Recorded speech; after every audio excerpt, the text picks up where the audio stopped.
ক্রিসমাসের দিন অ্যাডাম বাড়ি ফিরছিল। বাড়ি ফেরার পথে অ্যাডাম তার বন্ধুর সাথে কথা বলছিল। অ্যাডামের বন্ধু অ্যাডামকে একটা চ্যালেঞ্জ দিয়েছিল। অ্যাডাম যদি চ্যালেঞ্জটা পূরণ করতে পারে তাহলে অ্যাডামকে নগদ 5,000 টাকা দেওয়া হবে। অ্যাডামের বন্ধু অ্যাডামকে বলছিল, সেই তুই বাড়িই ফিরছিস, যদি তুই চ্যালেঞ্জটা করতে পারিস তাহলে তুই টাকাটা নিয়ে বাড়ি ফিরতে পারবি। অ্যাডাম মনে মনে ভাবছিল, আমার টাকার খুব প্রয়োজন। এই সময় ওপরওয়ালা আমাকে সামনে থেকে সাহায্য করছে, তাহলে আমার চ্যালেঞ্জটা অ্যাকসেপ্ট করা দরকার। আমি বলছি, অ্যাডামের যদি ও সত্যিকারের বন্ধু হতো তাহলে টাকাটা ও এমনিই দিয়ে দিত, একটা চ্যালেঞ্জ রাখতো না টাকাটা দেওয়ার জন্য। চ্যালেঞ্জটা হলো অ্যাডামকে একটা ভয়ানক জঙ্গল থেকে বাড়ি ফিরতে হবে। ওই জঙ্গলে নাকি অনেক ভূত প্রেত দেখতে পাওয়া যায়, জঙ্গলটা নাকি দোষা। এই কথাটা অ্যাডামের বন্ধু জানার পরেও অ্যাডামকে জোর করে পাঠিয়েছিল ওখানে। অ্যাডাম তার বন্ধুকে জিজ্ঞাসা করলো, ওটা তো একটা ভয়ঙ্কর জায়গা, যেখানে কেউ গেলে নাকি আর ফিরে আসে না। অ্যাডামের বন্ধু অ্যাডামকে বলল, আরে ধুর, ওসব বাজে কথা, তোর সাহস নেই তুই সেটা বল, যেতে পারবি না সেটা বল, তুই কত বদমাইশ দেখেছো ছেলেটা। অ্যাডাম ফোনটা রাখলো আর সেই জায়গার উদ্দেশ্যে বেরিয়ে গেল। অ্যাডাম গাড়ি চালাচ্ছিল আর চারিদিকটা দেখছিল। পরিবেশটা একদম শান্ত, কোনো দিকে কোনো লাইট নেই, কোনো দিকে কোনো কিছুই জ্বলছে না, একদম অন্ধকার। পরিবেশটা একদম শান্ত, শুধু দেখা যাচ্ছিল লম্বা লম্বা গাছ আর ঘন অন্ধকার। অ্যাডামের গাড়ির আলোতেই আলোকিত হচ্ছিল পুরো জঙ্গলটা। এই ঘন অন্ধকার জঙ্গলে ঠান্ডা মৃদু হাওয়া বাতাস বইছিল, যা অ্যাডামের গায়ে লাগছিল। অ্যাডাম মনে মনে ভাবছিল, হঠাৎ যদি আমার গাড়িটা খারাপ হয়ে যায় তখন। আবার সে ভাবছিল, এখানে তো সব ঠিকই আছে, তাহলে সবাই ভয় কেন পায়, শুধু অন্ধকারটা বেশি। অ্যাডাম মনে মনে ভাবছিল, এটা এতটাও খারাপ না, শুধু জঙ্গলের রাস্তাটাই যা। তাহলে এই জায়গার ওপরে এত কাহিনী মাসুর কেন? এরপরে অ্যাডামের সাথে কিছু অদ্ভুত হলো। অ্যাডাম এই ঘন জঙ্গলে গাড়ি চালাতে চালাতে হঠাৎ খেয়াল করলো, খুব দূরে যেন কে একটা দাঁড়িয়ে আছে। গাড়ি তার পাশে যেতেই স্পষ্টভাবে বোঝা গেল ওটা তো একটা বাচ্চা মেয়ে, যে তার মুখ লুকিয়ে দাঁড়িয়ে আছে গাছের কোণের দিকে। দূর থেকে মনে হচ্ছিল যেন ও কাঁদছে।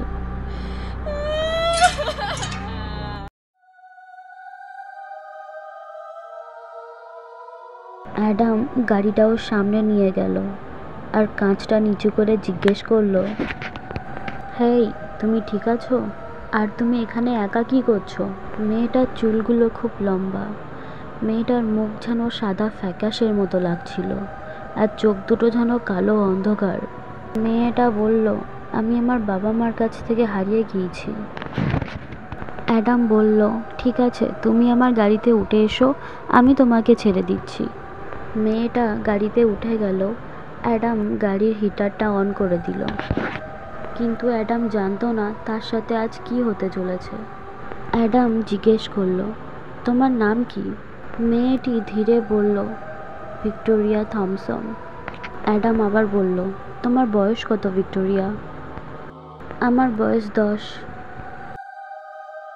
অ্যাডামের অদ্ভুত লাগছিল, ও আরও প্রশ্ন জিজ্ঞেস করবে ভাবছিল। তুমি এখানে কি করে আসলে, আর তোমার পরিবারের লোক কোথায়? ভিক্টোরিয়া চুপ ছিল, ও কোনো কথাই বলছিল না, পুরো নিস্তব্ধ বসেছিল, যেন কিছু শুনতেই পায়নি। অ্যাডাম ভিক্টোরিয়ার এই রূপ দেখে খুব অস্থির ছিল। মেয়েটা তখনও চুপ হয়েছিল। অ্যাডাম ভাবছিল ভিক্টোরিয়া হয়তো খুব ভয় পেয়েছে। অ্যাডাম মনে মনে ভাবল, ভিক্টোরিয়াকে আর ডিস্টার্ব করা ঠিক হবে না। ওর ধ্যানটা ফের রাস্তার দিকে নিয়ে আসলো। দুজনাই চুপচাপ বসেছিল, কোনো আওয়াজ হচ্ছিল না, শুধু গাড়ি চালানোর আওয়াজটাই ছিল। কিন্তু অ্যাডামের খুব অদ্ভুত মনে হচ্ছিল, মেয়েটা এরকম চুপচাপ কেন বসে আছে, কোনো কথাই বলছে না। অ্যাডাম কোনো কিছু বুঝতে পারছে না। মেয়েটার ড্রেসটাও যেন মনে হচ্ছিল অনেক দিনের পুরনো, কিন্তু অ্যাডাম কিছুই জানতো না পরবর্তীকালে তার সাথে কী হতে চলেছে। কিছুক্ষণ গাড়ি চালানোর পরে ভিক্টোরিয়া আঙুল দিয়ে ইশারা করতে লাগলো ওই রাস্তার দিকে যাওয়ার জন্য। ওই ওই দিকে বাড়ি, ওই রাস্তা দিয়ে আমার বাড়ি, ওই দিক দিয়ে চলো। অ্যাডাম গাড়ি থামিয়ে রাস্তাটা দেখতে লাগলো। তুমি শিওর এই রাস্তা দিয়েই তোমার বাড়ি? ভীষণ অন্ধকার, আমি তোমার সাথে গিয়ে তোমাকে বাড়ি পৌঁছে দিয়ে আসি। না, আমি ঠিক আছি, আমার ব্যাপারে এত চিন্তা করতে হবে না, আমার বাড়ি পাশেই। অ্যাডাম মেয়েটার জবাব শুনে অনেক কনফিউশনে পড়ে গিয়েছিল। কি করবে? তুমি শিওর যেতে পারবে তো? অ্যাডাম রাস্তার দিকে তাকালো। হ্যাঁ, আমি যেতে পারবো, ধন্যবাদ। অ্যাডাম ভিক্টোরিয়ার দিকে তাকিয়ে থাকলো। ভিক্টোরিয়া গাড়ি থেকে নেমে পড়ল। ভিক্টোরিয়া খোঁড়াতে খোঁড়াতে পিছনের দিকে না তাকিয়ে সামনে এগোতে লাগলো ঘন জঙ্গলের সামনে। কিছুক্ষণের মধ্যেই ও জঙ্গলের মধ্যে উধাও হয়ে গেল। অ্যাডাম গাড়ি স্টার্ট করল। অ্যাডামের অদ্ভুত মনে হচ্ছিল। অ্যাডাম যেন কিছুতেই শান্ত থাকতে পারছিল না। সামনে গাড়ির আলোয় আলোকিত শুধু লম্বা লম্বা গাছপালা দেখা যাচ্ছে। ঘন অন্ধকারের মধ্যে যেন গাছগুলোই ওখানকার প্রাণ। অ্যাডাম মনে মনে ভাবছিল ভিক্টোরিয়া কি সুস্থভাবে বাড়ি পৌঁছে গেছে, নাকি ও রাস্তায় আছে। এইসব ভাবতে ভাবতেই অ্যাডাম সেই রাস্তার দিকেই গাড়ি ঘোরালো। অ্যাডাম গাড়ি চালাচ্ছিল আর মনে মনে ভাবছিল ও শুধু 10 বছরের একটা ছোট্ট মেয়ে, ও যদি ঠিকঠাক বাড়ি পৌঁছাতে না পারে। সেই জন্য অ্যাডাম নিজেই খুঁজতে বার হবার জন্য বেরোলো। ভিক্টোরিয়া, তুমি ঠিক আছো? ভিক্টোরিয়া, কোথায় তুমি? ভিক্টোরিয়া।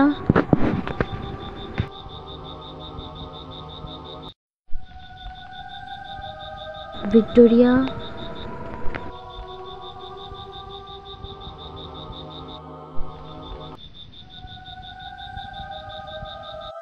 অ্যাডাম জঙ্গলের ভিতরে ভিক্টোরিয়াকে খুঁজতে লাগলো।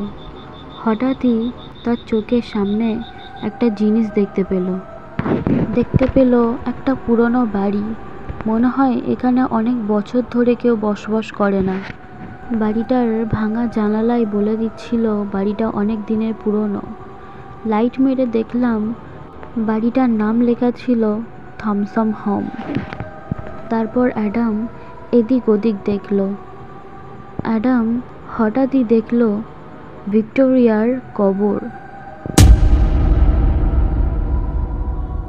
Victoria Thomson, 1965-1975।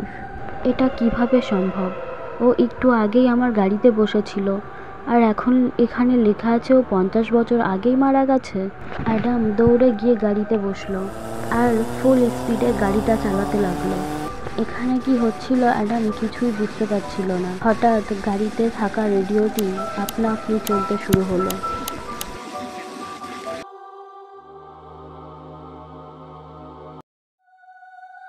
আজকে ক্রিসমাসের দিন। 1965-এ ঘটে যাওয়া একটা ঘটনার কথা বলবো। ঘটনাটি হচ্ছে থমসন ফ্যামিলিকে নিয়ে। ক্রিসমাসের দিন ওদেরই ঘরে তাদের মৃতদেহ পাওয়া যায়। সন্দেহ করা হচ্ছে ভিক্টোরিয়া থমসন এই কাজটার সাথে জড়িত আছে, কেননা ভিক্টোরিয়া থমসন ক্রিসমাসের দিন উধাও হয়ে গিয়েছিল। তার কিছুদিন পরে ভিক্টোরিয়া থমসনের মৃতদেহ পাওয়া যায় তাদেরই গার্ডেনে। ভিক্টোরিয়ার একটি পা খোঁড়া ছিল। ভিক্টোরিয়ার মৃতদেহটি তাদেরই গার্ডেনে কবর দেওয়া হয়। ভিক্টোরিয়া থমসনের একটি রাজই থেকে গেল। এখনও শোনা যায় ভিক্টোরিয়ার আত্মা এই জঙ্গলেই ঘোরাফেরা করে তার পরের টার্গেটের জন্য।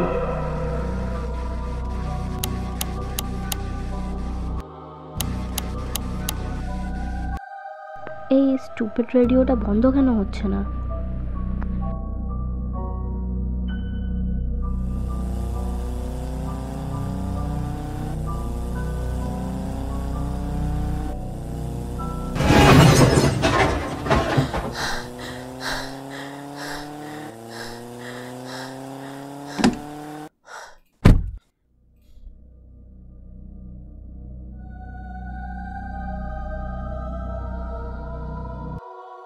অ্যাডাম হুড়মুড়িয়ে বাইরে বেরিয়ে এলো এটা দেখার জন্য যে সামনে কে পড়েছিল। কিন্তু আশ্চর্য, ওখানে কেউ ছিল না, না কোনো জীবজন্তু, না কোনো মানুষ, না কোনো কিছুই। পুরো ফাঁকা ছিল, কেউ ছিল না ও রাস্তায়। অ্যাডাম কোনো কিছু দেখতে না পাওয়ায় ও গাড়িতে এসে বসল। গাড়ির রিয়ার ভিউ আয়নাটা ঠিক করতেই অ্যাডাম পিছন ফিরে তাকালো, কিন্তু ব্যাক সিট পুরো খালি ছিল। ওখানে আর এক মুহূর্ত দেরি না করে অ্যাডাম গাড়ি নিয়ে এগিয়ে গেল।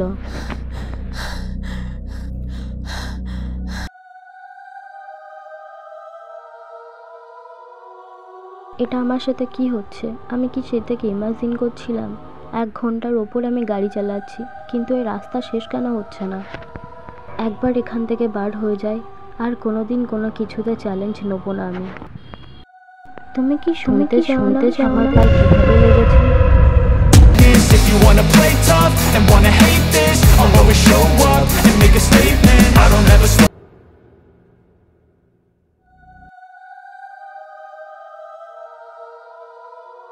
পরের দিন সকালে অ্যাডামকে সবাই খুঁজতে বার হয়েছিল।